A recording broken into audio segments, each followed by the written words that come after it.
Kata pahlawan Mat Kilau dari Malaysia, orang Melayu itu seperti buah manggis. Lalu, apakah maksud seperti buah manggis seperti yang dikatakan oleh Mat Kilau tersebut? Nah, jika dilihat dari sejarah, kerajaan Islam Melayu sejak zaman Kesultanan Kedah Tua, Kerajaan Melaka, Kerajaan Aceh, Kerajaan Johor Riau Lingga, Kerajaan Pahang, ataupun Kerajaan Brunei Darussalam sekalipun, hakikatnya kerajaan-kerajaan Melayu tersebut tumbang bukanlah disebabkan kekuatan armada tentara penjajah. Tetapi, jika dibaca kerajaan-kerajaan Melayu Islam yang ada di Semenanjung Malaya dan Nusantara ini, tumbang karena senjata makan tuan, yaitu budaya menikam dari belakang yang masih diamalkan orang Melayu hingga kini. Budaya api dalam sekam yang banyak menular di masyarakat dan pemerintahan, akhirnya menjadi musuh dalam selimut yang masih sukar dibendung, sehingga kerajaan-kerajaan Islam Melayu yang pernah berjaya dan besar tumbang dan runtuh. Hal ini tentu bukan bualan semata. Sejarah sudah menjawabnya. Sejak mendekati masa-masa reformasi, kita bisa lihat banyak kesultanan-kesultanan yang ada di Sumatera seperti Kesultanan Tamiang, Kesultanan Langkat, Kesultanan Delhi, Kesultanan Serdang, Kesultanan Asahan, Kesultanan Panai Kualu, hingga Kesultanan Siak Sri Indrapura. Secara umum, mereka tumbang bukan karena lemahnya bidang militer, tetapi karena ada musuh dalam selimut. Sesama Melayu saling menikam, rela mengorbankan saudara Melayunya sendiri demi kepentingan masing-masing.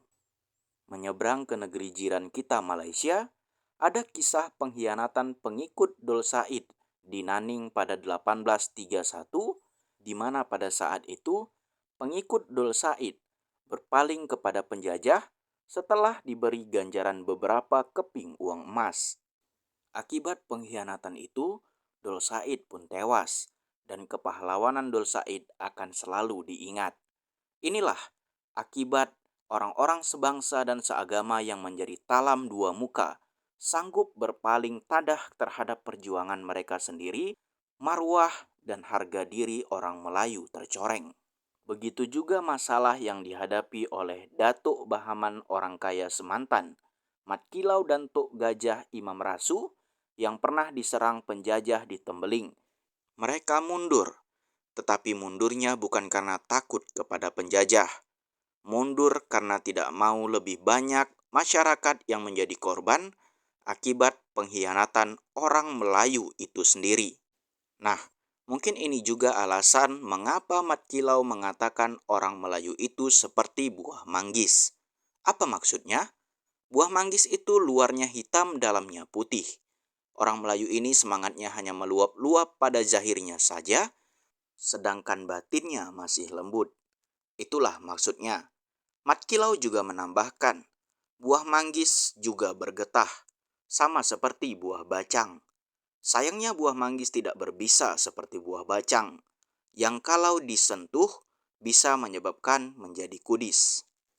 Tentu, ini bermaksud luahan hati Kilau sendiri ketika ia melihat dan kecewa dengan bangsa Melayu di zamannya, yang mudah ditakuti dan tidak berani melawan bila terancam.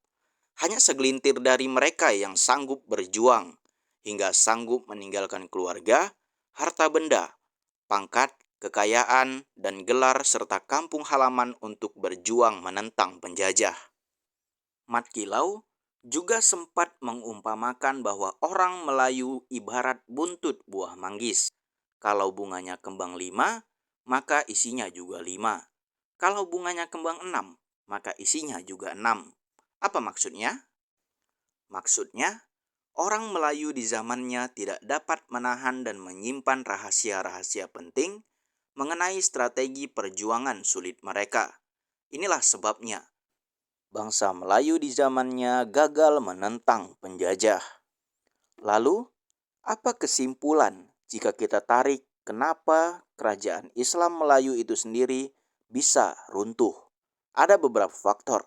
Yang pertama, karena kezaliman diri mereka sendiri. Yang kedua, budaya rasuah atau korupsi, dapat ganjaran uang emas, pangkat, dan harta serta gelar dari penjajah. Yang ketiga, fitnah, budaya dengki sesama sendiri. Dan yang keempat, tentunya pengkhianatan, tikam belakang rebut jawatan pembesar. Semuanya itu disebabkan oleh lemahnya akidah mereka untuk memperjuangkan pengorbanan harta benda, nyawa, dan negara. Bukan saja dari tanah Melayu sendiri, tetapi juga di era atau zaman Khulafaur Rasyidin, zaman Umayyah, zaman Abbasiyah, hingga Utsmaniyah juga terkena penyakit yang sama. Lalu persoalannya, apakah budaya talam dua muka bangsa Melayu di zaman modern ini masih ada, atau malah lebih parah? Anda sendiri yang bisa menjawabnya. Terima kasih. Assalamualaikum warahmatullahi wabarakatuh.